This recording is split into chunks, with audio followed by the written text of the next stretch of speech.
Tom lived on the far side of town. After school, he had a long walk home.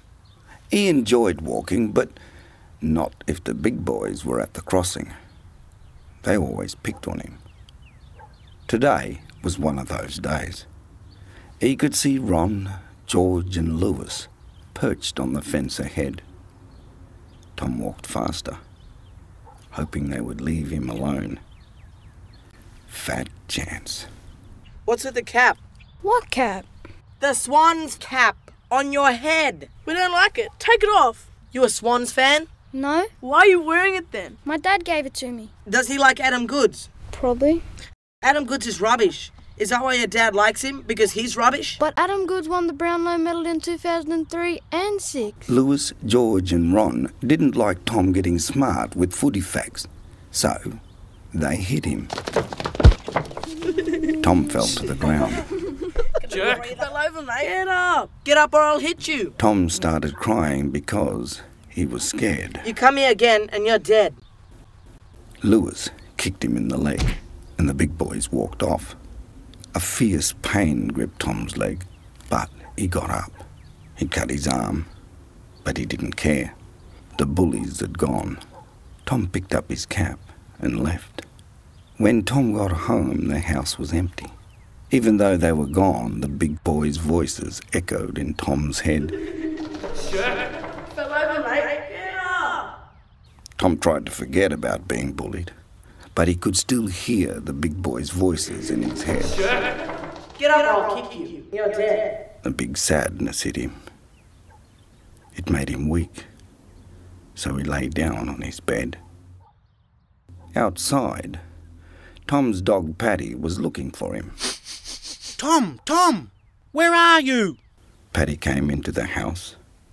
He looked everywhere before he found Tom in his room. Tom, I'm real happy to see you. Why are you in here? We should be outside doing stuff. Paddy could see something was wrong. Tom's eyes were dull, and he was in his bed before sleep time. Paddy started to sniff about. What's wrong, Tom? You seem sad. Your arm is cut. You smell like dirt. I can smell the big boys on you. Paddy sniffed Tom's ear. He got so close, he could hear the bullies' threats and insults echoing inside. Get up or I'll kick you. Paddy knew straight away Tom was sick with bully poison. A sickness with few known cures. Throwing a ball with a dog is one known cure for bully poison, but it has to be done quickly. Not now, Paddy. Another cure for bully poison is dog lick. So Paddy licked Tom's hand. Tom was so sad, he barely moved. So Paddy sang to make Tom fall into a deep sleep. Tom slept for the rest of the afternoon and all that night. Next morning, Tom's nan came in. Hey, Tommy boy, time to get up and have something to eat and go to school. Tom opened his eyes and saw his nan smiling at him. For a moment he felt happy, but then he heard the bullies' voices in his head. You're dead. Get up or I'll kick you. Their threats and insults made him feel sad and weak. You're dead. Get up or I'll kick you. Nan, I don't want to go to school today. I feel sick. What's wrong with you?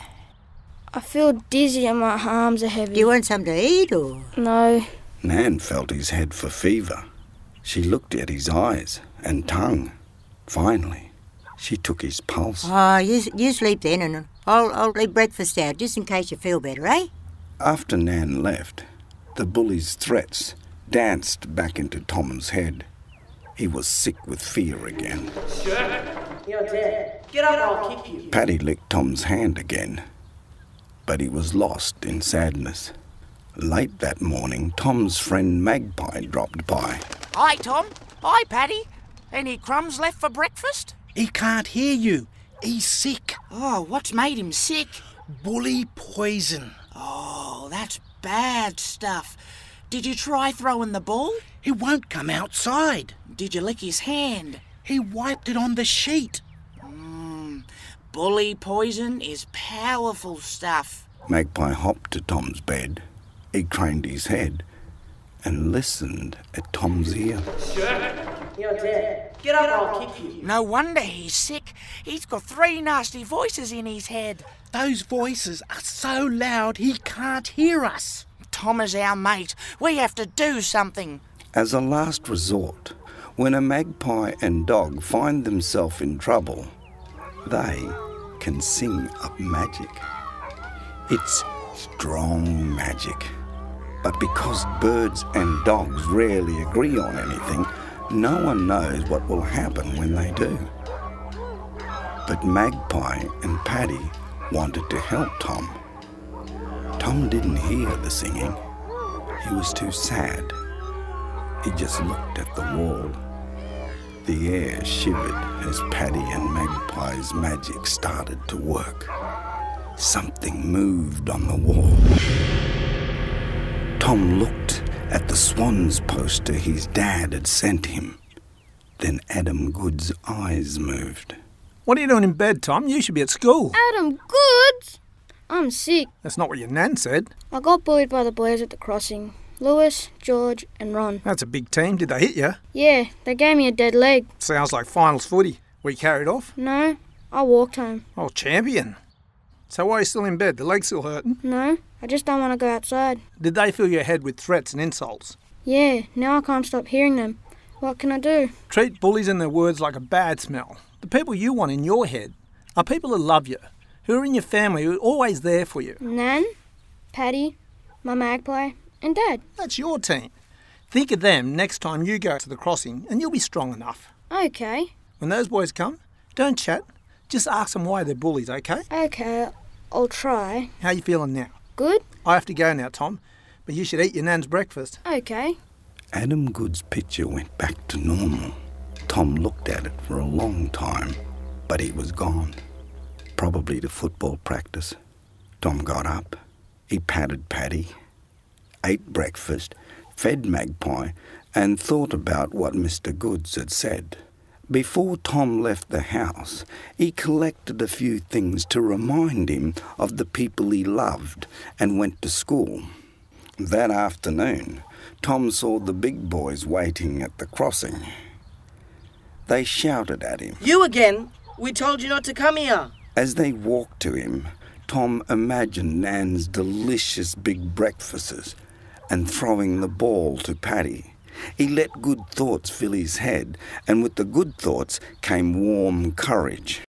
What's with the hat, jerk? Why do you boys bully me? The boys were stunned by Tom's question. What? Then, like magic, Tom's mind went quiet, and he heard them answer without speaking. I bully you because my father hits me, and I'm too afraid to go home. I bully you because I worry if I don't. Lewis and Ron will bully me. I bully you because you're smaller, and I hope you won't hit me back. Their bully poison wasn't so strong now because Tom knew they were frightened too. The sting had left their tail, and that was the last time they bothered Tom at the crossing.